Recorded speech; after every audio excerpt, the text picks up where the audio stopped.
Sea bienvenido, amado hermano. Señor le bendiga en esta tarde de domingo. Bienvenido a Ministerio Internacional de Jesucristo, volviendo a las sendas antiguas. Yo soy el pastor Ramiro Moreno. Y en esta tarde, hermano, ya que pasaron todas estas fiestas de origen pagano, ¿verdad? Vamos nosotros a iniciar una serie de estudios que yo creo que no la vamos a terminar antes de las próximas fiestas, las fiestas ordenadas por Dios, que vienen empezando como a finales de marzo. Estamos casi a principio de enero, Tenemos prácticamente, casi 3 meses. Probablemente sí terminemos este estudio, esta serie de estudios que ya los hermanos que ya tienen tiempo en este ministerio, pues ya han recibido esa enseñanza, pero por amor a los nuevecitos, es que vamos a repetir esta enseñanza, porque siendo, hermano, la carta a los Gálatas, la carta a los Romanos, las que más se han malinterpretado a lo largo de la historia del cristianismo, oiga, es necesario, hermano, hablar de esta carta, porque, mire, esta carta a los Gálatas es la que siempre te van a sacar cuando te dicen que ya no estamos bajo la ley, que ya la ley de Moisés no hay que guardar. ¿Acaso no has leído la carta a los Gálatas? Te van a decir. A mí me lo han dicho. Pastora, ¿usted acaso no ha leído la carta a los Gálatas? Sí, hermano, sí lo he leído, pero lo he leído de principio a fin y he tomado en cuenta muchos contextos políticos, culturales y religiosos de la época para poderla entender correctamente. No lo estoy tomando con una mente de 2000 años después, porque eso es lo que se hace. Por eso es que se termina por torcer y malinterpretar esta carta. Amén. Así es que vamos a iniciar con un estudio, hermano, a profundidad de esta carta. Mira, esta carta solamente tiene 6 capítulos. O sea, si lo leyéramos hoy, lo leeríamos en media hora, yo creo. Media hora, ya acabaríamos. Pero lo vamos a hacer de una manera profunda. Oiga, lo vamos a hacer de una manera sistemática. Es decir, lo vamos a leer verso por verso y de principio a fin. Oiga, yo van varias veces, hermano, que he dado esta enseñanza. Y créeme que cada vez que la doy, el Señor nos da algo nuevo. Así ha sido. Entonces, ¿por qué es necesario, se preguntará, hacer este estudio de la carta a los Gálatas? Pues si simplemente podríamos ir a cualquier librería cristiana y comprar algunos de los muchos estudios que ya existen acerca de esta carta. Los hay tanto escritos como en audio y en video, e incluso también están disponibles muchos de ellos en el internet. Pero la verdad es que la mayoría de estos estudios, hermano, están basados en una teología preconcebida. ¿Qué quiere decir esto? Teología preconcebida. Que están basados en lo que tenemos actualmente como doctrina en la mayoría del pueblo cristiano, tanto católico como protestante. ¿Y cuál es esa doctrina? La que Roma nos heredó. Oiga, lo que Roma nos vendió.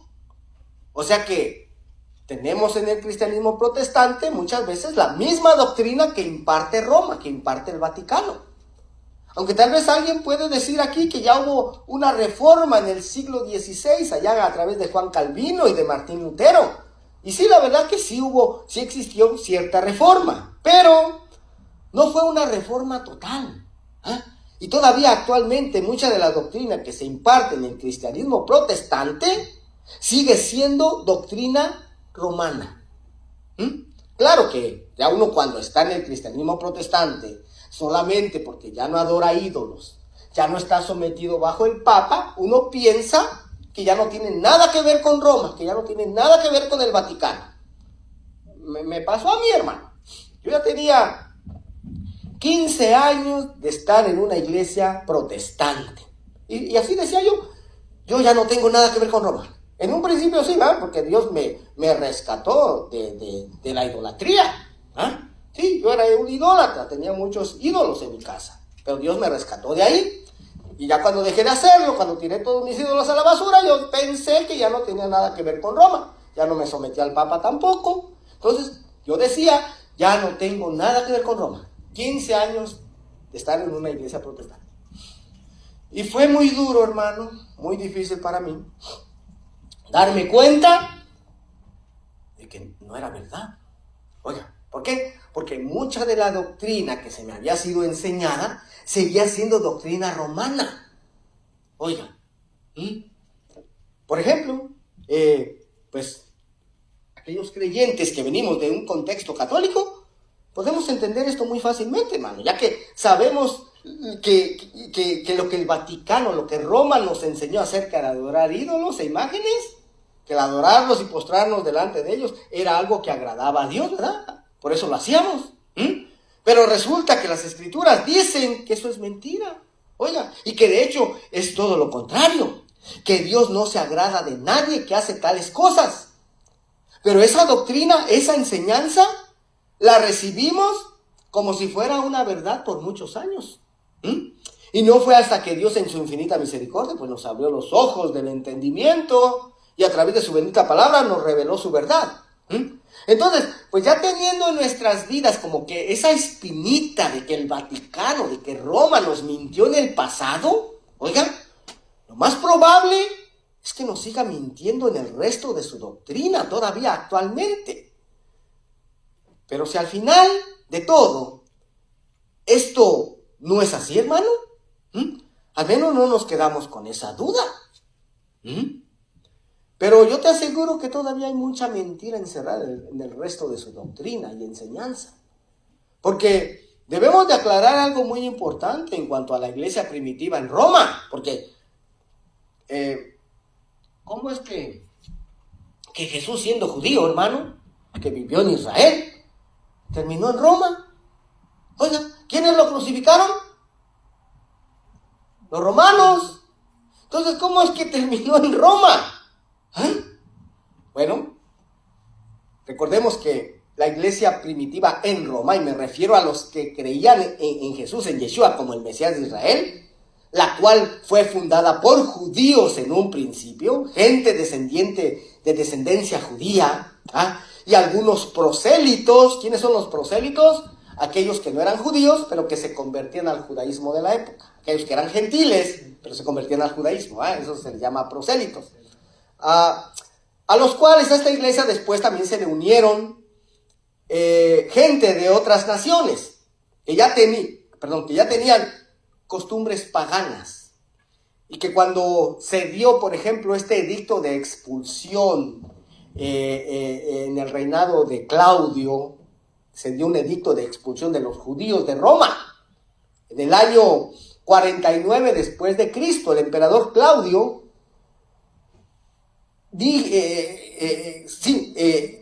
expulsó a los judíos de Roma. Eso lo podemos leer en Hechos 18:2. Ahí está hablando de eso. Ahora, los que quedaron, hermano, porque tenían que salir judíos y aquellos que ya se habían convertido en judíos, los prosélitos. Pero recordemos que en las sinagogas, ahí en Roma, hermano, también estaban asistiendo gentiles, gente que todavía no tomaba su decisión de convertirse al judaísmo. Solamente estaban ahí aprendiendo, escuchando. Estos no tenían que salir de Roma cuando fueron expulsados los judíos. Ellos se quedaron. Se quedaron. ¿Y quién cree usted que tomó el liderazgo de esas comunidades? Pues estos gentiles, mi hermano, porque ya no había judíos. Los gentiles se convirtieron ahora en los líderes de la iglesia. Oiga, entonces, como ya dijimos, estos gentiles pues tenían muchas costumbres paganas. Y si a eso le agregamos que en el siglo IV el gobierno romano tomó el control de esa iglesia en Roma a través de Constantino, un hombre pagano, que supuestamente se convirtió al cristianismo, pero que también introdujo muchas costumbres y tradiciones paganas, de las cuales pues aún hasta hoy en día se practican todavía, no solamente en el catolicismo, sino aún también en el cristianismo protestante.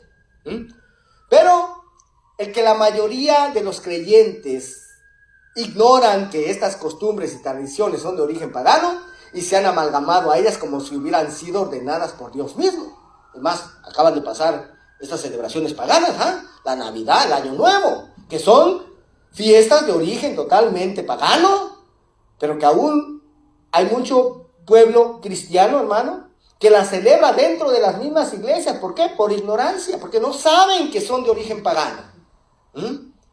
Entonces, más si a eso le agregamos también lo que tú y yo tenemos como Sagradas Escrituras el día de hoy, en nuestras manos, pues estas son solo traducciones que muchas veces, muchas de ellas fueron hechas no del texto original, sino de otras traducciones. Por ejemplo, muchas traducciones actuales del Antiguo Testamento no fueron hechas del texto hebreo original, sino de una traducción griega, hecha en el siglo III antes de Cristo, llamada la Septuaginta, en la que de hecho existen muchos errores de traducción, o también otras otras traducciones hechas de traducciones masoretas del siglo VII al X. Entonces, si estas traducciones tienen errores o que algunas cosas fueron quitadas o agregadas del texto original, pues entonces imagínate cómo están las traducciones que fueron hechas después a los lenguajes al español o al inglés que tenemos actualmente, hechas de estas traducciones de la Septuaginta y de los masoretas. Entonces, es por eso que debemos consultar los textos originales para poder tener una interpretación correcta de las Escrituras. Y si aún a esto le agregamos, hermano, también que estos textos originales fueron escritos para una cultura muy diferente a la nuestra, y si ahora nosotros no conocemos al menos un poco de esa cultura para la cual fueron escritas estas palabras y las queremos entender con nuestra mente occidental de 2000 años después, pues entonces va a suceder exactamente lo que dice el apóstol Pedro. No lo digo yo, lo dice el apóstol Pedro, que esto estaba sucediendo con las cartas de Pablo en su época. ¿Y qué es lo que estaba sucediendo? Mire lo que dice en 2 de Pedro 3:15.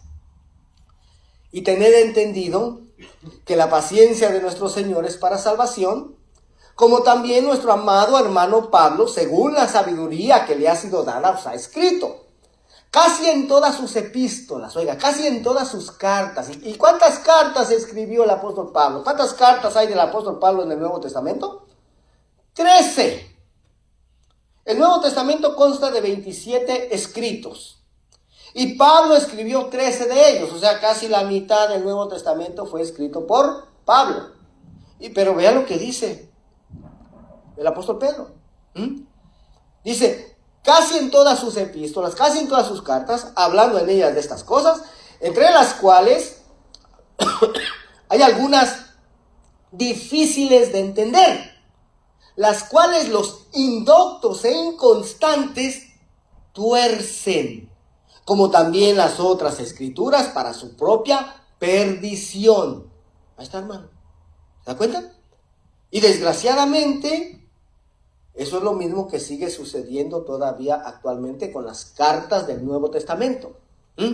Se han torcido con las cartas del apóstol Pablo. Se han torcido. Dice que por personas indoctas. ¿Va? ¿Qué es una persona indocta? Una persona ignorante, que no conocen ya ni siquiera un poco acerca de la cultura para la cual fueron escritas estas palabras. Y esta es la razón, hermano, por la cual es hecho este estudio de la carta del apóstol Pablo a los Gálatas, pero que no es hecho como la mayoría de los estudios antes mencionados, sino que es un estudio muy profundo en el que los 6 capítulos de esta carta, como le dije al principio, nos podría llevar fácilmente 30 minutos leerlos. Aquí nos va a tomar varias horas para poder terminarla. Yo estoy tomando casi 3 meses. Oiga, para poder terminar, porque lo vamos a estar estudiando solamente los domingos. Entonces, lo vamos a estar estudiando verso por verso, tal y como estudiaban las escrituras en el tiempo antiguo. Porque Usted sabe, hermano, que en la mayoría de las iglesias actuales ya no se estudian las escrituras así. Ahora se estudian a base de temas, ¿verdad? Sí, se lee un poquito aquí, en la palabra se lee un poquito aquí, después se pasan a otro libro y leen otro poquito, y a otro libro y otro poquito, y a otro y otro poquito, a base de temas, ¿verdad? Pero, ¿qué pasa cuando haces eso? El tema se entiende perfectamente al final de esas predicaciones, perfectamente, pero no se entiende lo que está escrito en la Biblia, mi hermano. Ese es el problema. Nosotros no lo vamos a hacer así, lo vamos a hacer como lo hacían en la antigüedad.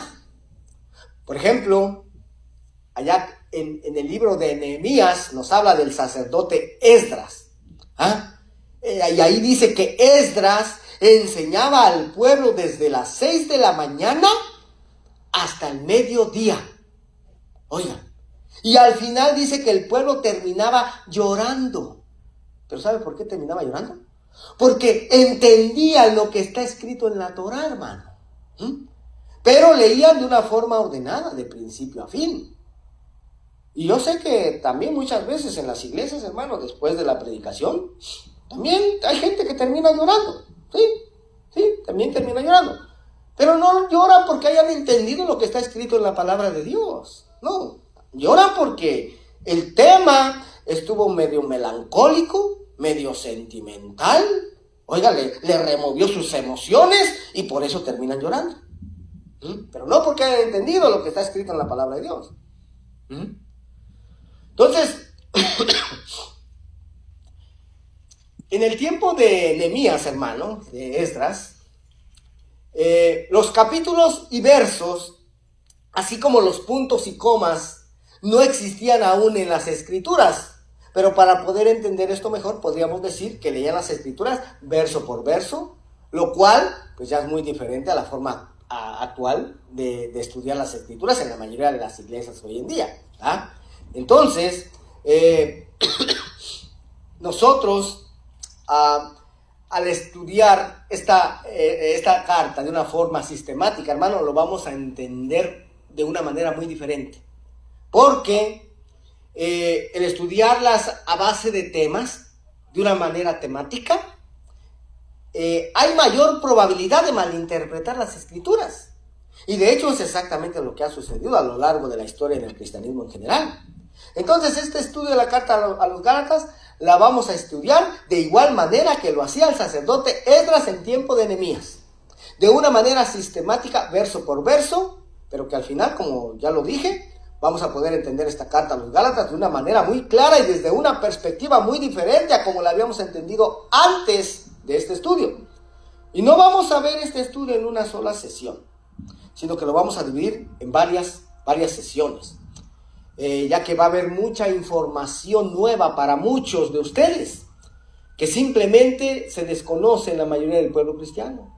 Y para que lo podamos digerir y asimilar correctamente, lo vamos a ir estudiando de poco a poco.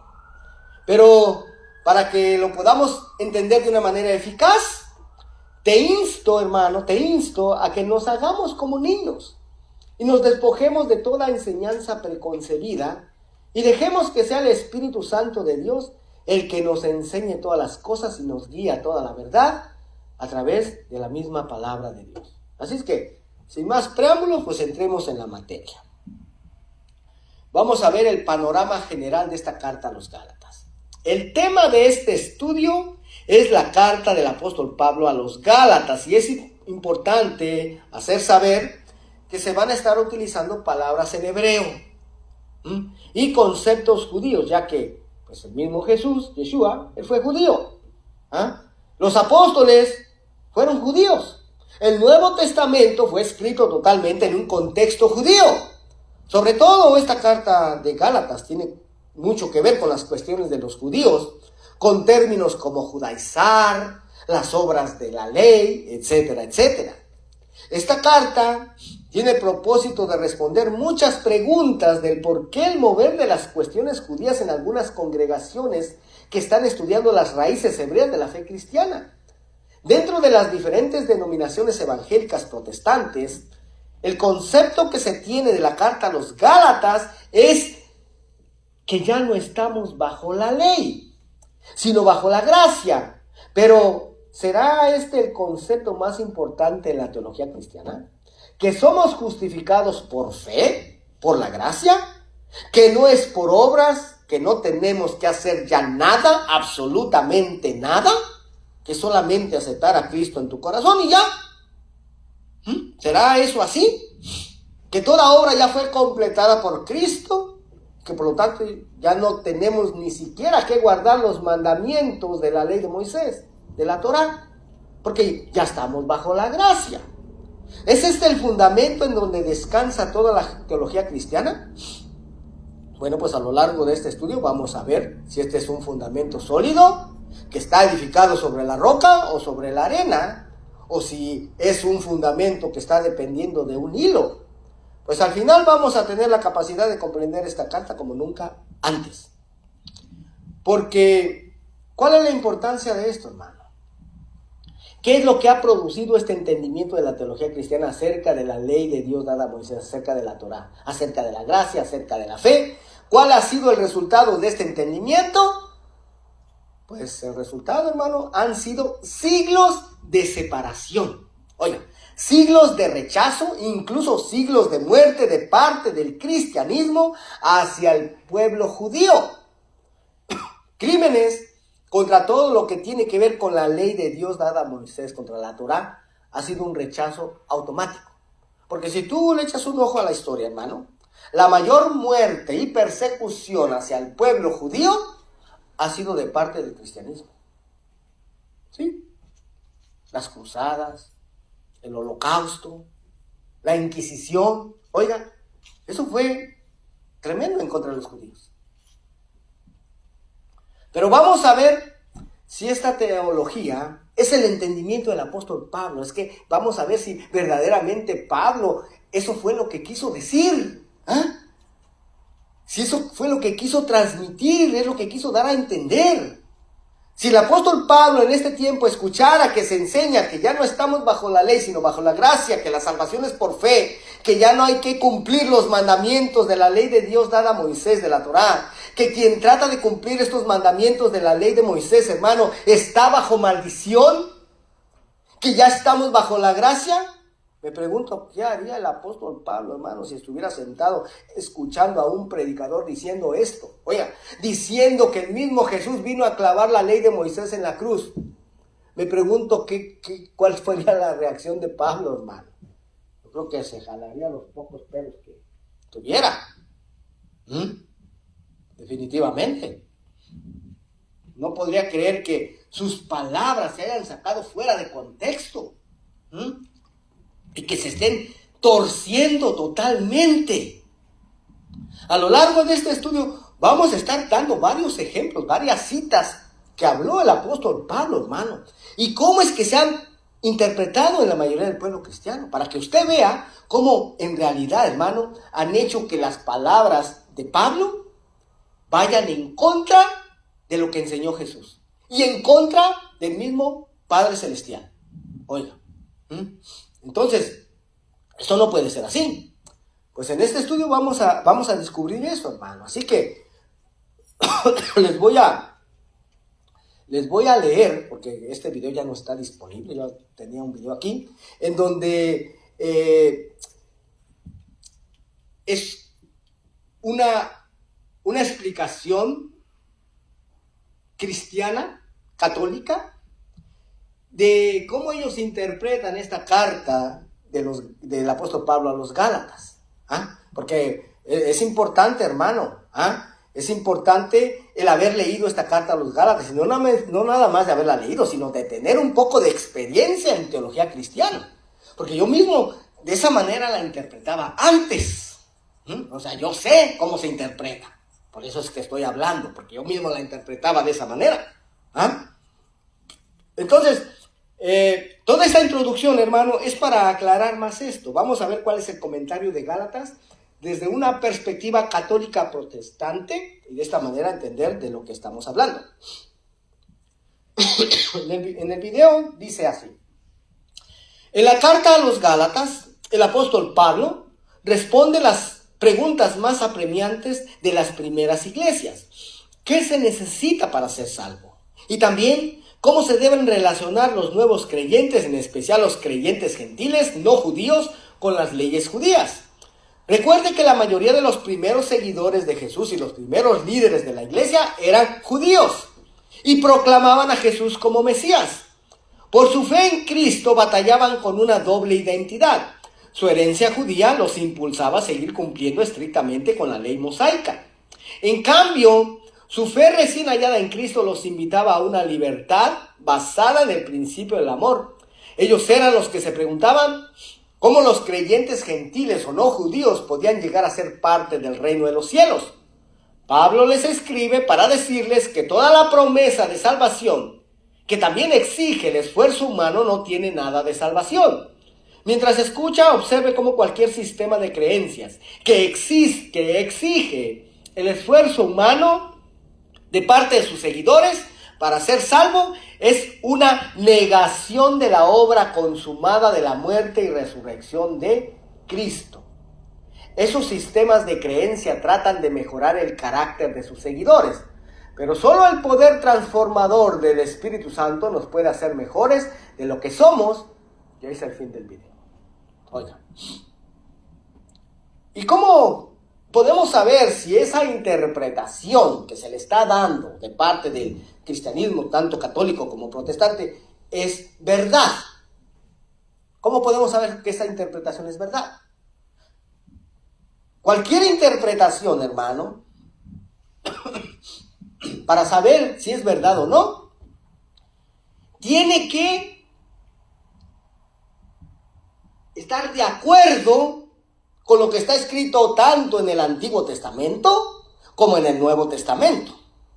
Si choca con algo, esa interpretación ya no es correcta. Es la única forma de saber, hermano, que la interpretación sea correcta. Cuando concuerda y está en total acuerdo con lo que está escrito en el Antiguo y en el Nuevo Testamento. Si ya hay controversia, ya no es correcta esa interpretación. Entonces, vamos a estar sometiendo a prueba esta interpretación, a ver si no choca con algo que está escrito. ¿Ah? Ahora, vemos que el énfasis de la teología cristiana es que cualquier doctrina que trata de enfatizar el esfuerzo humano es una negación de la gracia. Por eso hay partes en la carta a los Gálatas, hermano, en las que parece que fe y obediencia o fe y obras es algo medio contradictorio. ¿Ah? O que gracia y obras es algo contradictorio también. Por eso, cuando dice que cualquier sistema que trata de buscar el esfuerzo humano está negando la gracia, y esto lo vamos a estar viendo en este estudio.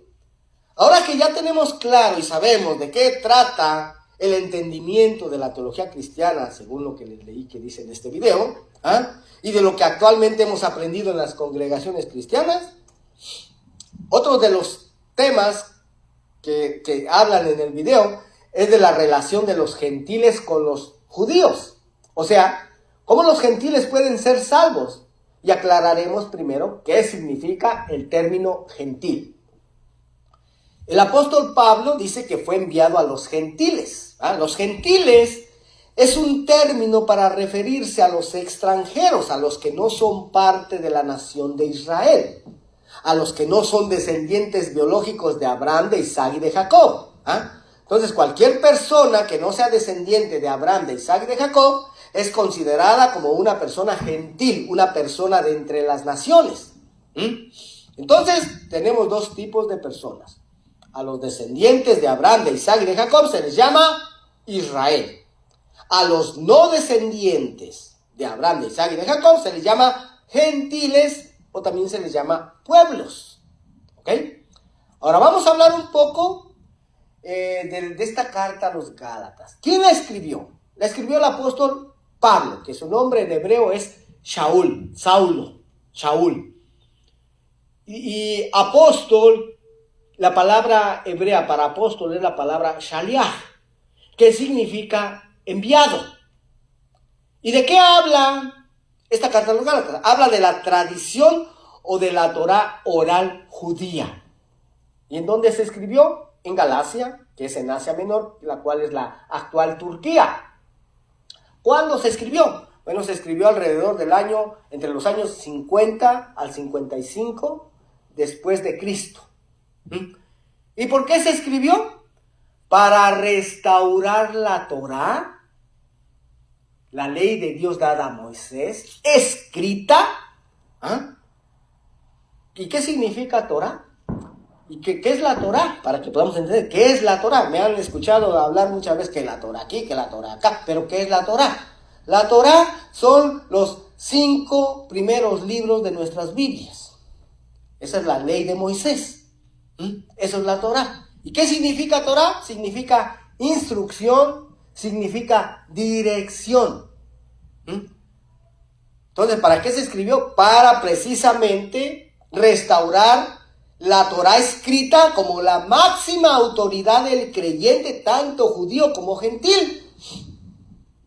No sé si usted haya visto un video ahí en YouTube, hermano, de un sacerdote que sale hablando ahí, que los protestantes, ellos toman las sagradas escrituras como la máxima autoridad. Están mal, dice. El creyente debe tomar el catecismo como la máxima autoridad sobre la palabra de Dios. Oiga, es al revés, mi hermano.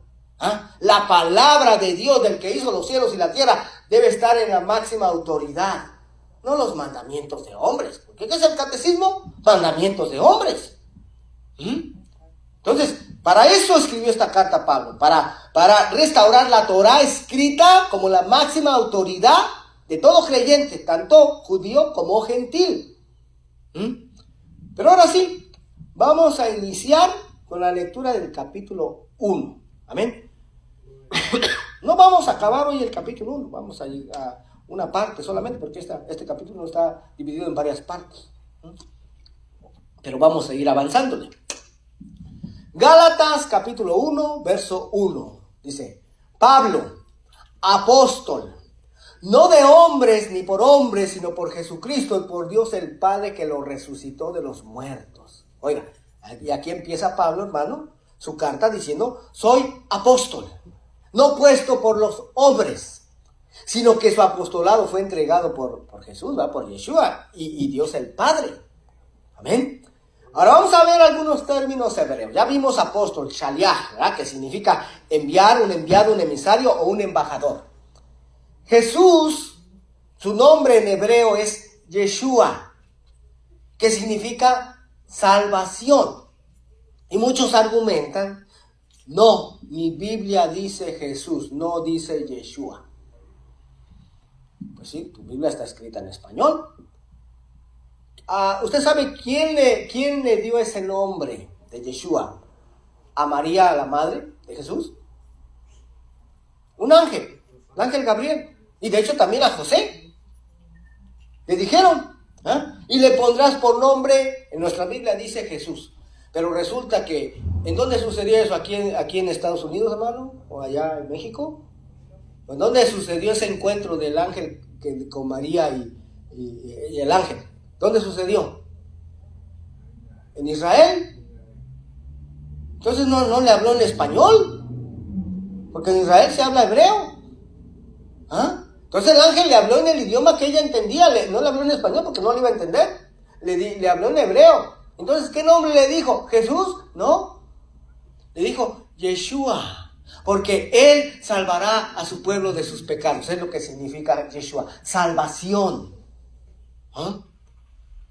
Que a su vez es la contracción de Yahshua, porque usted va a escuchar por ahí que muchos le llaman Yahshua. Yeshua es la contracción, es la forma más corta de Yeshua. Por ejemplo, al embajador de Israel en Estados Unidos o en México se le llama shaliach. Ahora, ¿será que todos los que actualmente se denominan apóstoles serán verdaderos apóstoles? ¿Qué es un apóstol en el contexto de la palabra correcta?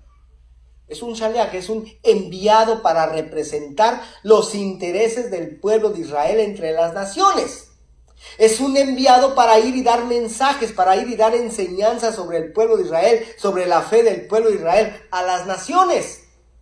Oiga, pero hay muchos apóstoles actuales, hermano, que ni siquiera les importa, ni siquiera les interesa saber un poco del pueblo de Israel. Entonces, ¿cómo se llaman apóstoles?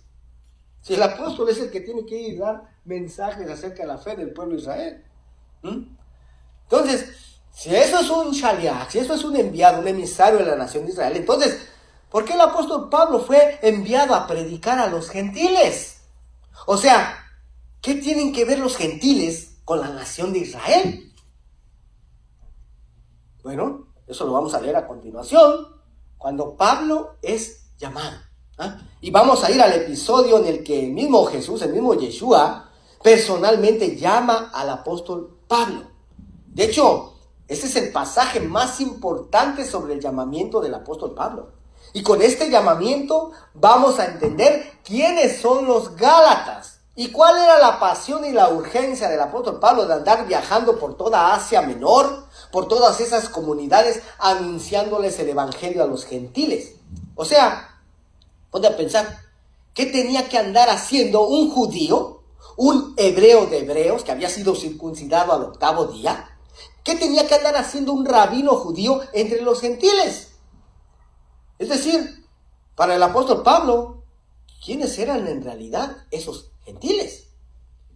En el libro de los Hechos, capítulo 9, del verso 15 al 18, es en donde se da ese famoso encuentro que Pablo tuvo con Jesucristo, con Yeshua HaMashiach, así se le llama en hebreo, a Jesucristo, Yeshua HaMashiach, Jesús el Mesías, es lo que significa. Este encuentro se lleva a cabo cuando Pablo iba de camino a Damasco. Oiga, después de la muerte de Jesús, sabemos que se dio una gran persecución en contra de la iglesia. De esa iglesia que estaba compuesta por judíos y algunos prosélitos.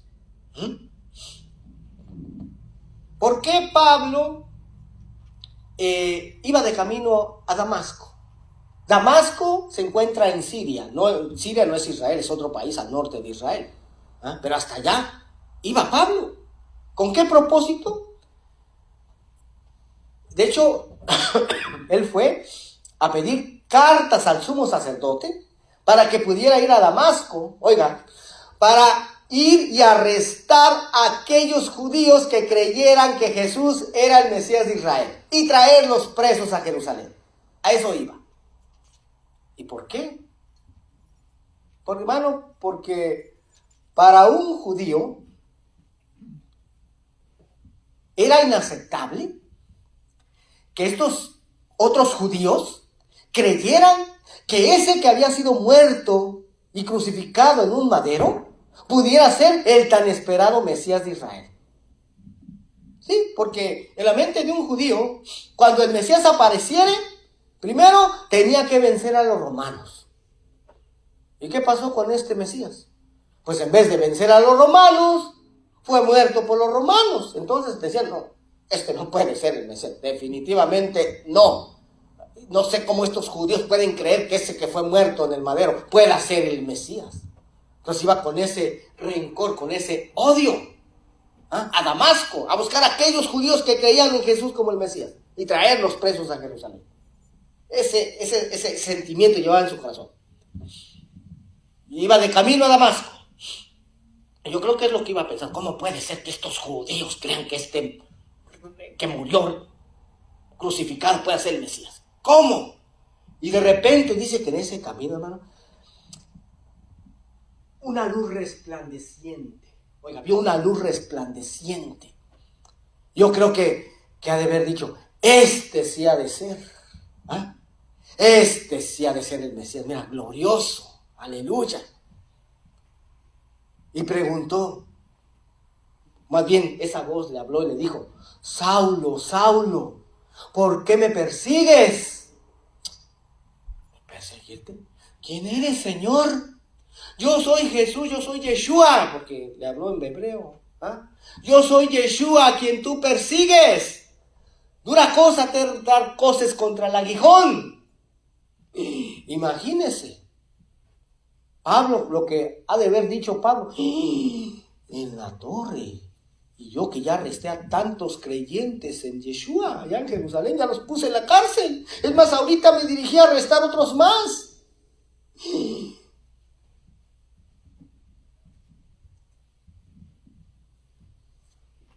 Pero, es más, vamos a leerlo, hermano. Se lo estoy contando, pero está escrito. No crea que me lo estoy sacando debajo de la manga. Miren, Hechos 9:3 dice: mas yendo por el camino, y aquí pues ya le dije, imagínense lo que iba pensando aquí. No podía asimilar, como estos judíos podían creer que ese Jesús era el Mesías.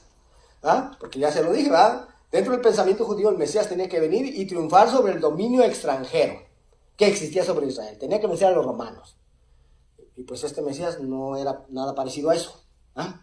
Entonces dice: aconteció que al llegar cerca de Damasco, repentinamente le rodeó un resplandor de luz del cielo, y cayendo en tierra oyó una voz que le dijo: Saulo, Saulo, ¿por qué me persigues? Él dijo: ¿quién eres, Señor? Y le dijo: yo soy Jesús, a quien tú persigues. Dura cosa te dar coces contra el aguijón. O sea, el Señor le dijo: te estás haciendo daño a ti mismo, tú solito. Ahora imagínate qué sintió Pablo, hermano, qué sintió Saulo al darse cuenta que ese Jesús sí era el Mesías, pero que él pues había estado persiguiendo y arrestando a los que creían en Jesús, en Yeshua. Vean lo que dice el verso 6, Hechos 9:6, dice: él temblando y temeroso, y no era para menos, ya que él había estado haciendo muchas injusticias en contra de los creyentes, dijo: Señor, ¿qué quieres que haga? Oiga, esta es una señal de rendición total. Ya sé que la regué, Señor, pero ¿cómo puedo enmendar mi error? Y pide dirección. ¿Qué quieres que yo haga? Y el Señor le dijo: ve y entra en la ciudad y se te dirá lo que debes hacer. Oiga, porque resulta que al ver la luz, hermano, se quedó ciego. Se quedó ciego. Dice Hechos 9:7: y los hombres que iban con Saulo se pararon atónitos, oyendo a la verdad la voz, mas sin ver a nadie. Oiga, es que ese encuentro con el Mesías de Israel era solamente para Saulo. Tanto que los hombres que iban con él no entendían qué estaba pasando, aunque dice que oyeron la voz, pero no veían a nadie más, y lo único que veían era a Saulo tirado en tierra hablando solo.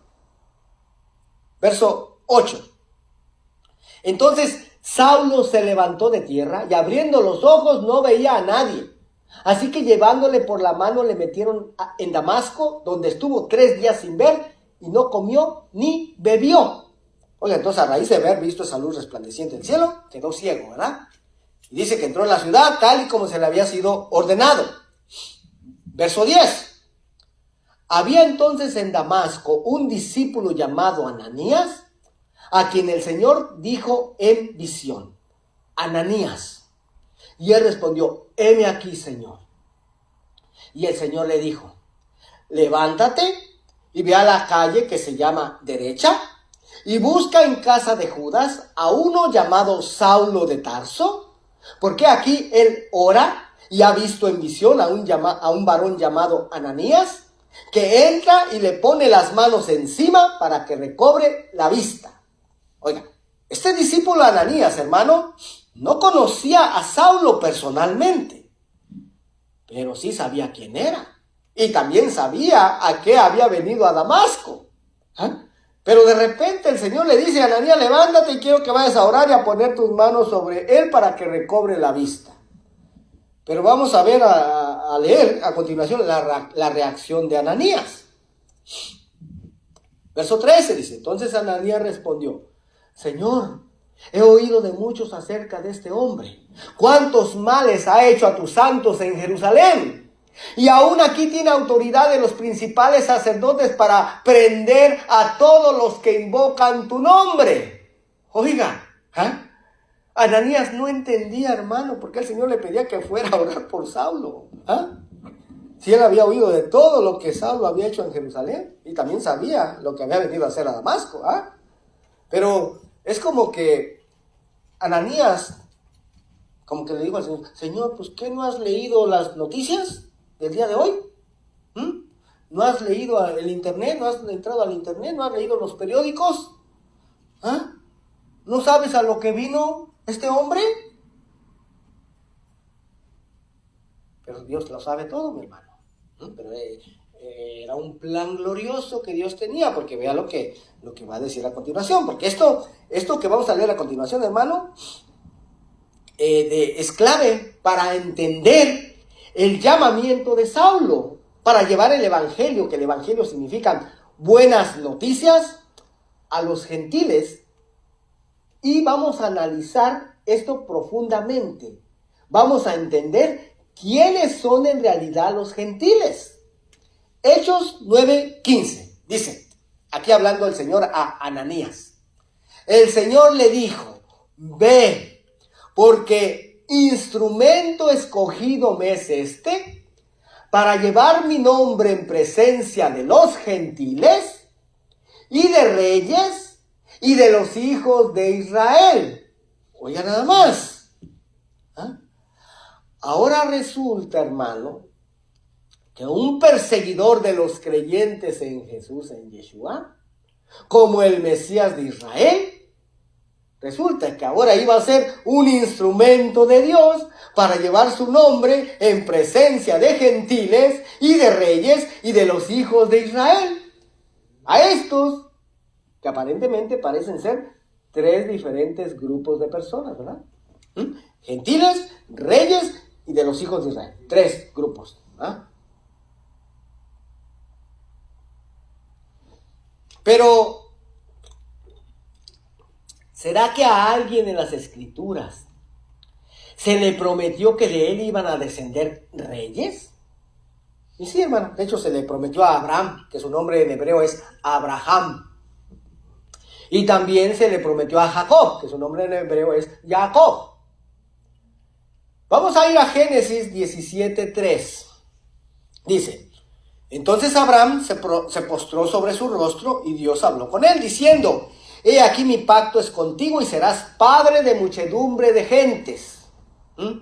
Y no se llamará más tu nombre Abraham, sino que será tu nombre Abraham, porque te he puesto por padre de muchedumbre de gentes, y te multiplicaré en gran manera, y haré naciones de ti, y reyes saldrán de ti. Ahí está. Esta promesa, recordemos que Dios se la dio a Abraham cuando él no tenía ni hijo, ¿verdad? Porque su esposa era estéril. Ahora, ¿cómo podemos saber que esta promesa se cumplió? Porque sabemos que Abraham, ¿verdad?, le quiso echar una manita a Dios, tomó la sierva egipcia de su esposa y tuvo un hijo con ella, ¿va? Cuando Dios se tardó un poquito en cumplirle la promesa. Y de esa relación nació Ismael, de donde descienden los ismaelitas. ¿Quiénes son los ismaelitas? Todas esas naciones que cada rato lanzan misiles hacia Israel, hermano. Ya, todas esas naciones descienden de ese Ismael. Y Ismael también tuvo muchos hijos. Entonces, ahí podemos ver que se cumplió, ¿verdad? Pero Dios le había prometido a Abraham un hijo, pero de su esposa, no de la sierva, de la esposa. Y sí, cuando Abraham tenía 100 años, hermano, Dios le cumplió su promesa. Oiga, se aventó, Dios le dio esa promesa cuando tenía 75 años, y se la cumplió cuando tenía 100. Se aventó 25 años de luna de miel. Pero le dio un hijo. ¿Quién fue? Isaac. Y después Isaac tuvo dos hijos. Esaú, el primogénito, y Jacob. Pero sabemos que Esaú menospreció la primogenitura. Es más, desde que estaban en el vientre de su madre, peleando. Cuando se llegó el día del alumbramiento, dice que salió primero Esaú, con pelo en pecho. No tenía pelo, pero llegó a tener. Pero dice que Jacob salió con su mano de aquí, agarrándolo de aquí, como queriéndolo regresar, como queriendo salir él primero. ¿Por qué? ¿Cuál era la importancia de salir primero, de nacer primero? Que ese era el primogénito y era el heredero de toda la bendición, mi hermano.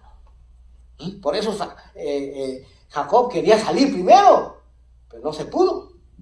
Pero ya después sabemos la historia, cómo Esaú menospreció la primogenitura y Dios ahí hizo un cambio. Se la dio al que la anhelaba, al que la deseaba. Se la dio a Jacob. Y vea, esa promesa que Dios le dio a Jacob. Oiga, porque esto es clave. Génesis 35:9. Apareció otra vez Dios a Jacob cuando había vuelto de Padán Aram y le bendijo.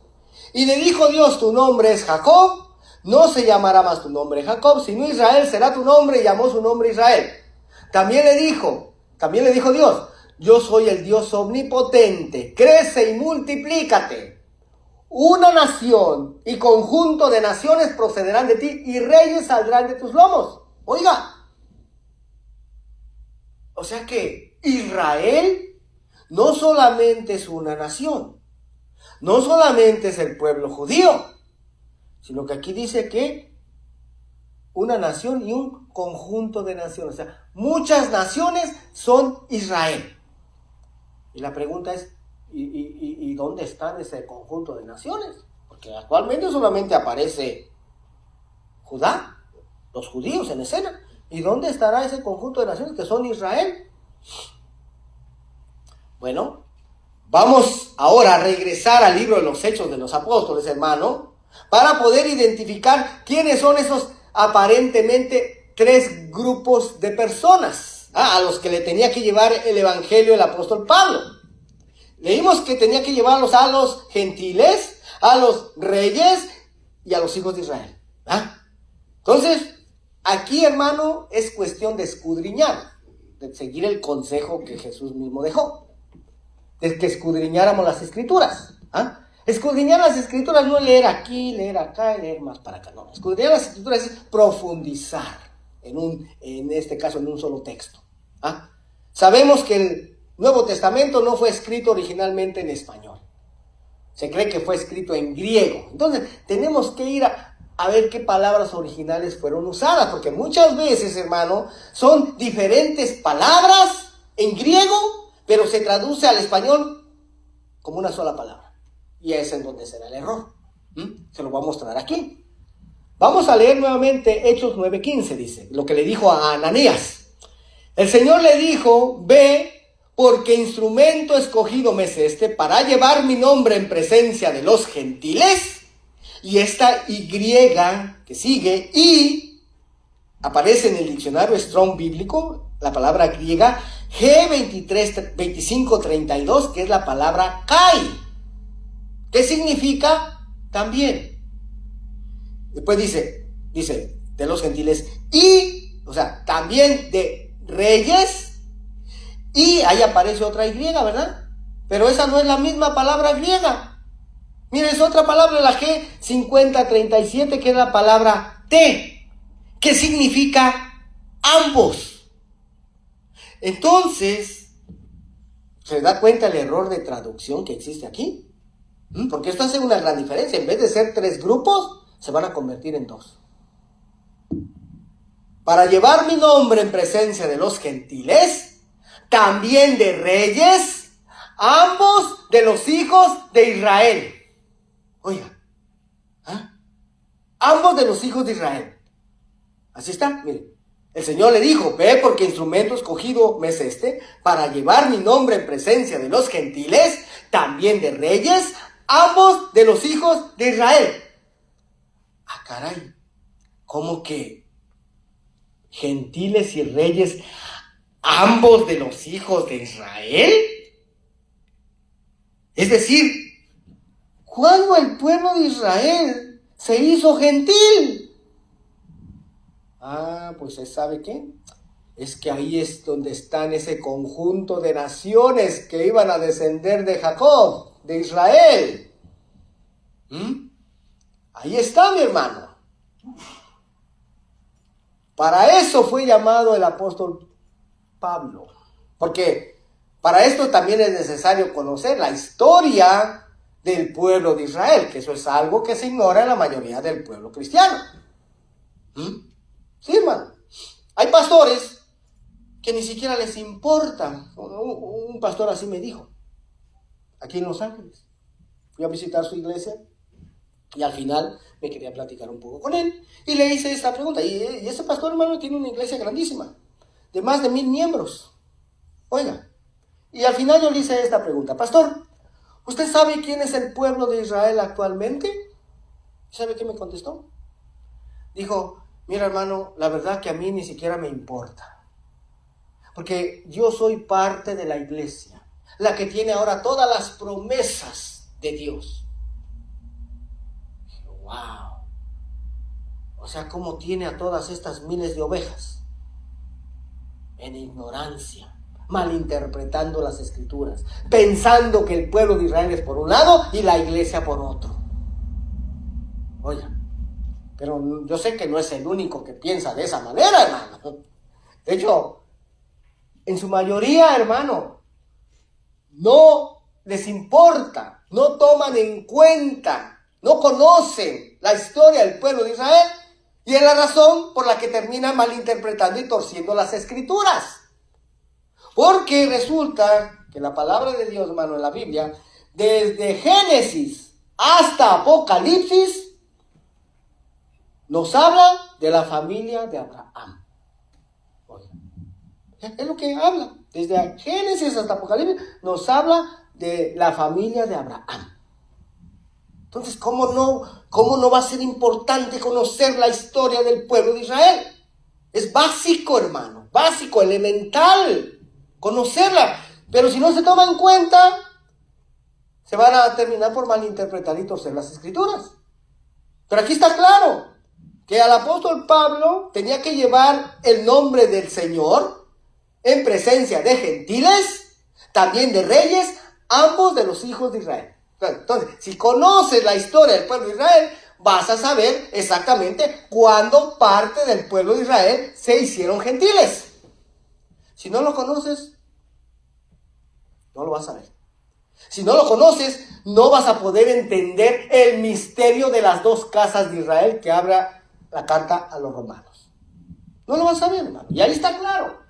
Capítulo 9 al 11 de Romanos, ahí habla del misterio de las dos casas de Israel. Pero si se ignora la historia, ¿cómo vas a saber? ¿Cómo vas a poder interpretar correctamente eso? ¿Ah? ¿Te das cuenta por qué es tan importante, hermano? Estudiar la palabra de Dios de una manera sistemática, verso por verso, de principio a fin. Mire, si no lo hubiéramos hecho así, no entenderíamos esto, hermano. Lo hubiéramos pasado por alto. Estas dos griegas que aparecen aquí, no nos hubiéramos dado cuenta que son dos palabras diferentes. Pero sí lo son. Amén. Pero ¿sabe qué?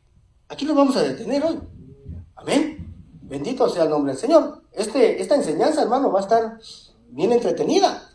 Porque vamos a estar aprendiendo cosas nuevas que nos van a ser muy necesarias para poder darle una correcta interpretación a esta carta del apóstol Pablo a los Gálatas. Bendito sea el nombre del Señor. Esta enseñanza, de hecho, queda grabada en nuestra página del ministerio en Facebook.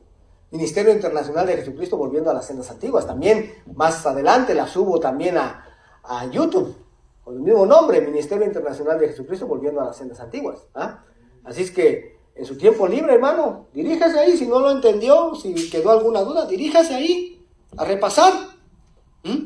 Bendito sea el nombre del Señor. Pues vamos a darle gracias al Señor, hermano, porque Él ha sido bueno. Amantísimo Dios y Padre, te damos gracias en esta hora, Señor, porque tú te tomaste el tiempo, Señor, de venir a instruirnos en tu bendita palabra, Señor. Te damos a ti toda la gloria y toda la honra. Te pedimos, Señor, que podamos, Señor, retener en nuestra mente y en nuestro corazón todo lo que tú nos has enseñado en esta noche. En el nombre de Jesús, en el nombre de Yeshua. Yo bendigo a tu pueblo, Señor, en esta hora también. Todos aquellos, Señor, que están aquí y también los que no pudieron asistir, Señor. Que tu bendición sea sobre ellos, Padre bueno. Te pedimos también, Señor, que nos continúes ayudando, Señor, porque queremos entender correctamente lo que está escrito en tu bendita palabra. En el nombre de Jesús, gracias, eterno Dios.